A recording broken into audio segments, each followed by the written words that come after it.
அடுத்த முதல்வர் இவர்தான். சற்று முன் தேர்தலுக்கு பிந்தைய கருத்து கணிப்பை வெளியிட்ட பிபிசி, அதாவது தமிழ்நாடு முழுவதும் உள்ள 234 தொகுதிகளிலும் ஒரே கட்டமாக தேர்தல் நேற்று நடைபெற்றது. காலை முதலே மக்கள் ஆர்வத்துடன் வாக்களிக்க வந்த நிலையில் 85% வாக்குகள் பதிவாகி உள்ளன. இந்த சட்டசபை தேர்தலில் சுமார் 4.87 கோடி தமிழக மக்கள் தங்கள் வாக்குரிமையை பயன்படுத்தி உள்ளனர். தமிழகத்தில் இதுவரை நடைபெற்ற சட்டசபை தேர்தல்களில் முதல் முறையாக 85% வாக்குகள் பதிவாகி வரலாற்று சாதனை படைக்கப்பட்டுள்ளது. இந்த நிலையில் சாதனை வாக்குப்பதிவு குறித்து தமிழக முதல்வர் மு.க.ஸ்டாலின் பதிவிட்டுள்ளார். முதலமைச்சர் ஸ்டாலின் தன்னுடைய எக்ஸ் வலைதள பக்கத்தில் வெளியிட்டுள்ள பதிவில், ஜனநாயக திருவிழா, சாதனை வாக்குப்பதிவு, பாராட்டுக்குரிய மக்களின் பொறுப்புணர்வு, எப்பொழுதும் போல பெரிய அசம்பாவிதங்கள் ஏதுமின்றி அமைதியான முறையில் நடந்து முடிந்துள்ளது தமிழ்நாடு தேர்தல். 84.69 என்ற சாதனை அளவில் வாக்களித்து ஜனநாயகத்தை பாதுகாத்திடும் கடமையை தமிழ்நாட்டு வாக்காளர் பெருமக்கள் சரிவர ஆற்றியுள்ளது மகிழ்ச்சி அளிக்கிறது. சுட்டெரிக்கும் வெயிலையும் பொருட்படுத்தாமல் பலர் நீண்ட தூரம் பயணித்து வந்து வாக்களித்துவிட்டு இன்றிரவே மீண்டும் கிளம்பி அவரவர் பணியாற்றும் ஊர்களுக்கு செல்கின்றனர். ஒரு வாக்குத்தானே என எண்ணாமல் ஒரு தலைமுறைக்கான தேர்தல் இது என்ற நினைப்பே இந்த உந்துதலுக்கு காரணமாக இருக்க முடியும். அத்தகைய பொறுப்புள்ள குடிமக்கள் அனைவருக்கும் எனது பாராட்டுக்கள். தமிழ்நாடு வாக்களித்து விட்டது. மே 4 தமிழ்நாடு வெல்லும் என தெரிவித்தார் முதல்வர் ஸ்டாலின். தமிழ்நாட்டில் இன்று ஒரே கட்டமாக 234 தொகுதிகளுக்கும் சட்டசபை தேர்தல் நடைபெற்று மொத்தம் 5,73,43,291 வாக்காளர்கள் உள்ளனர். வாக்குப்பதிவு முடிவடைந்த நிலையில் வாக்கு சாவடிகளில் மின்னணு வாக்குப்பதிவு இயந்திரங்கள் சீல் வைக்கப்பட்டு வாக்கு எண்ணும் மையங்களுக்கு கொண்டு செல்லப்பட்டு வருகின்றனர். சட்டமன்ற தேர்தல் முடிவாகி உள்ள நிலையில் அனைவரும் எதிர்பார்த்து காத்திருப்பது தேர்தலுக்கு பிந்தைய கருத்து கணிப்பு. அதாவது 2026 முதல்வர் யார் என்ற எதிர்பார்ப்பு அனைவர் மத்தியிலும் தற்போது எழுந்துள்ளது. அதற்கான கருத்து கணிப்பை தற்போது பிபிசி தரப்பிலிருந்து வெளியிட்டுள்ளதாக தகவல்கள் வெளிவந்துள்ளன.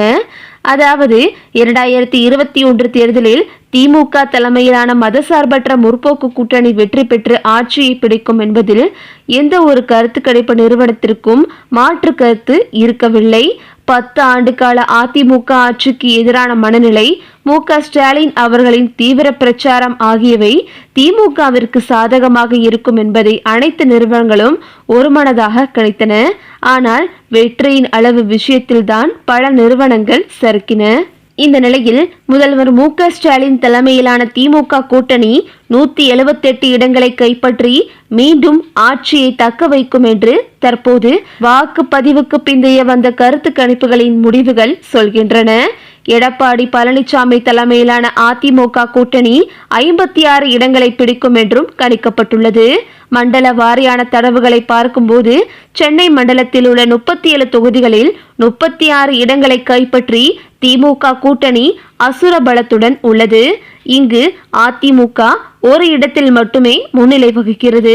மத்திய மண்டலத்தில் 37 35 இடங்களையும், தென் மண்டலத்தில் 58 42 இடங்களையும் திமுக கைப்பற்றும் என்று தெரிகிறது. வாக்கு சதவீதத்தை பொறுத்தவரை மாநில அளவில் திமுக கூட்டணி 45.4% வாக்குகளுடன் முதலிடத்திலும், அதிமுக கூட்டணி 35.3% வாக்குகளுடன் இரண்டாம் இடத்திலும் உள்ளன. நடிகர் விஜய் தலைமையிலான தாவேக 11.5% வாக்குகளை பெறும் என்றும், சீமானின் நாதக ஒட்டுமொத்தமாக 5.6% வாக்குகளை பெறும் என கணிக்கப்பட்டுள்ளது. மாவட்ட வாரியான தகவல்களின்படி சென்னை 16, திருவள்ளூர் 10, திருச்சி 9, தஞ்சாவூர் 8 மற்றும் காஞ்சிபுரம் 4 போன்ற மாவட்டங்களில் திமுக கூட்டணி அனைத்து தொகுதிகளையும் வென்று முழுமையான ஆதிக்கத்தை செலுத்தும் என்று தெரிகிறது. அதேபோல் நீலகிரி, கரூர், பெரம்பலூர், திருவாரூர், ராமநாதபுரம், அரியலூர் மற்றும் மயிலாடுதுறை ஆகிய மாவட்டங்களிலும் திமுக கூட்டணி 100% இடங்களை கைப்பற்றும் என ஆய்வுகள் கூறுகின்றன. ஏன் இந்த அசைக்க முடியாத நம்பிக்கை? கடந்த 5 ஆண்டுகளில் முதல்வர் மு.க. ஸ்டாலின் அவர்கள் முன்னெடுத்த திட்டங்களின் பலனாகவே இது பார்க்கப்படுகிறது. 1 கோடிக்கும் மேலான சகோதரிகளின் கைகளில் மாதந்தோறும் 1000 உதவித்தொகை, கட்டணமில்லா பேருந்து பயணம் மூலம் உழைக்கும் பெண்களின் சேமிப்பு உயர்ந்துள்ளது. மேலும் அரசு பள்ளிகளில் படித்து உயர்கல்வி செல்லும் மாணவர்களின் கனவுகளுக்கு அரசு தரும் மாதாந்திர ஊக்கத்தொகை. அது போதாக்குறையாக பசியில்லா பள்ளிக்கூடங்களை உருவாக்கி உள்ளார். இந்த நிலையில் இந்த வருடம் தமிழ்நாட்டில் வரலாற்று மிக்க சாதனையாக 85% வாக்குப்பதிவு பதிவாகி உள்ளது. இது மு.க. ஸ்டாலின் அதாவது திமுக தலைமையிலான ஆட்சி அமையும் என்பதற்கான ஒரு அடிப்படையாகவே பார்க்கப்படுகிறது.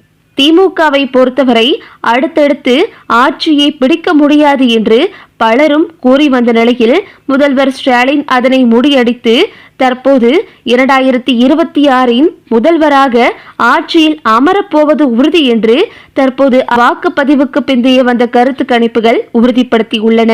ஏற்கனவே எடப்பாடி அவர்களின் அதிமுக கட்சி தத்தளித்துக் கொண்டிருந்த இந்த சூழ்நிலையில் எப்படியாவது விட்டுப்போன ஆட்சியை கைப்பற்றிவிட வேண்டும் என்று எடப்பாடி ஆசைப்பட்டு கொண்டிருந்த இந்த நிலையில் தற்போது இந்த கருத்து கணிப்புகள் எடப்பாடிக்கு பெரும் அதிர்ச்சியை ஏற்படுத்தியுள்ளது. ஏனென்றால் வாக்குப்பதிவுக்கு பிந்தைய வந்த கருத்து கணிப்புகள் பெரும்பாலும் உண்மையாகவே இருக்கும். அதன் அடிப்படையில் பார்க்கும்போது திமுக தான் அடுத்த ஆட்சியை பிடிக்கும் என்பது உறுதியாக தெரிய வந்துள்ளது. இந்த செய்தியை அறிந்த திமுகவினர் தற்போது கொண்டாட்டத்தில் இருந்து வருகின்றனர்.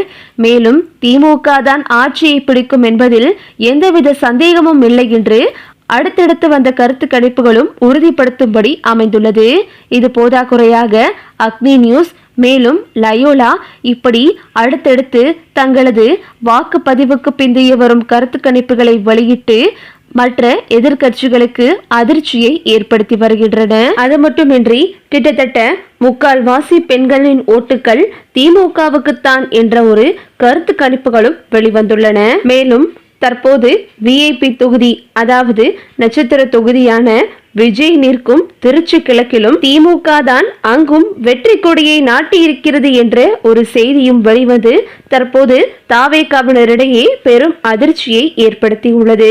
தற்போது வாக்குப்பதிவுக்கு பிந்தைய வரும் இந்த கருத்து கணிப்புகள் ஒவ்வொரு கட்சிக்கும் பெரும் பயத்தையும் அதிர்ச்சியையும் ஏற்படுத்தியுள்ளது.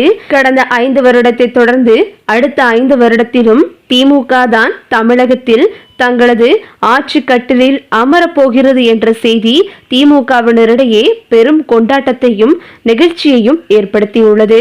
ஓகே விவோஸ், இதை பத்தி நீங்க என்ன நினைக்கிறீங்க அப்படின்னு சொல்லிட்டு உங்களுடைய கருத்துக்களை கமெண்ட்ல தெரிவிங்க. இந்த வீடியோ உங்களுக்கு பிடிச்சிருந்தா லைக் பண்ணுங்க, ஷேர் பண்ணுங்க, மறக்காம நம்ம சேனலை சப்ஸ்கிரைப் பண்ணிக்கங்க. தேங்க்ஸ் ஃபார் வாட்சிங்.